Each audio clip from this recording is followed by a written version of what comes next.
This is Yvan Lida for part 2 of émission Point de vue. After the relativity and Einstein, I will speak today about the man on the moon. Thank you for those who listened the previous part 1. Despite many mistakes on the English subtitle, I'm so sorry. From Apollo 11 to Apollo 17, Man on the Moon with focus on Apollo 11, starring Neil Armstrong, Buzz Aldrin and Michael Collins. The question of man's landing on the moon on July 1963 with Apollo 11 continues to arouse debate, especially within conspiracy communities. The latter often put forward erroneous arguments to challenge the authenticity of lunar missions. I read some. There are many mistakes. The statements are false, so let's forget it. My problem is that I'm not able to determine which certainty whether man has actually landed on the moon. I have not found any irrefutable evidence either for or against this hypothesis. Simply, I can't imagine it, neither I can figure out if it has been possible. Given the material resources and technological capabilities of the time, especially in terms of computer science, I find it difficult to conceive of such an achievement. The image of an imposing rocket carrying a capsule, itself associated to a lunar module, the LEM, which houses the Lunar Roving Vehicle, LRV, on Apollo 15, and 2 astronauts, arouses in me a deep skepticism about the feasibility of such a mission. I wonder about the methods used to ensure guidance, trajectories, separations, guidance to ground and propulsion control, all without making the slightest mistake or encountering major incidents. The return to Earth with the prowess of taking off the LEM according to a trajectory of joining with the capsule orbiting around the moon, the rehanging, the transfer, the abandonment of the LEM and the return to Earth on the sea adds even more to the complexity of the mission. There is no doubt, of course, that these rockets have taken off and that the capsules have returned to Earth.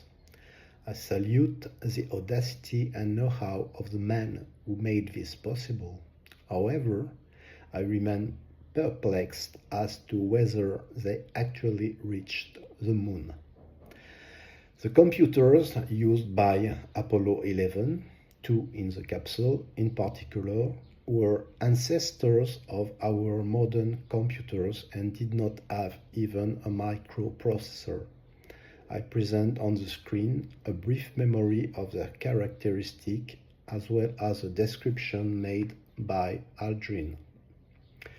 Many photographs taken by a satellite in lunar orbit illustrate the traces left by the man on the moon. These images, which are attached to this program, are supposed to represent the traces of the modules left by the astronauts. Please review these photographs carefully. I leave them on the screen. To my knowledge, no module is visible. However, it is possible that my perception is wrong because wheel tracks and footprints seem to be present. This observation increases my perplexity. Why are the tracks so visible more than module itself? Although skeptical about conspiracy theories, as told before, I find it difficult to conceive the possibility that man could have walked on the moon in 1963. In addition, We have to recognize that it's difficult to imagine that three men could have confined themselves in such a cramped module for a 3-day trip without visibility and managed to land after following many complex procedures. It is clear that this feat has not been repeated to date. So I have no formal evidence regarding this moon landing and the presence of man on the moon. Even the video I show on the screen is not of an optimal quality, we must recognize.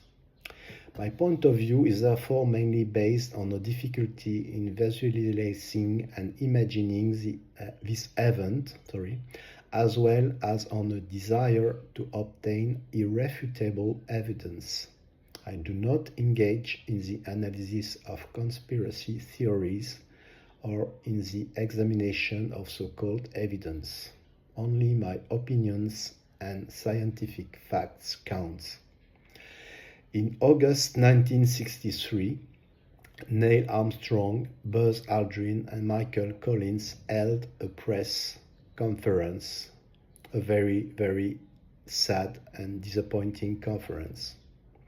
Aldrin and Collins then published memoirs with only one book, co-written with a journalist, which was published in 1970, called First on the Moon. Unfortunately, I was not able to get this book. Strange. Are these writings of paramount importance, and are they evidence? I strongly encourage you to listen or read. The most remarkable work is undoubtedly that of Buzz Aldrin, entitled Magnificent Desolation.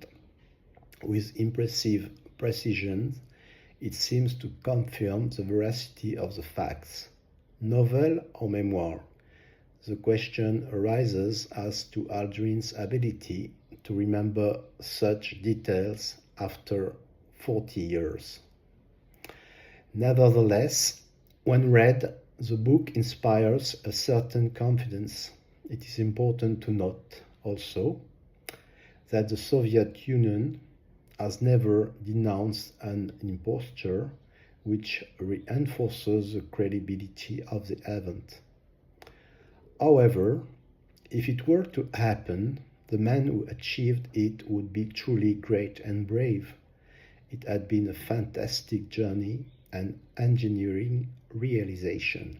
400,000 total engineering manpower for 10 years, amounting to nowadays $40 billion, and so we can guess total investment of around more than $150 billion, according to relation between manpower and materials in industrial realizations. Plus, of course, 3 incredible men for a 3-day journey. In conclusion, although personally I find it difficult to imagine that man could have accomplished such a feat at the time, it seems that this event did indeed occur.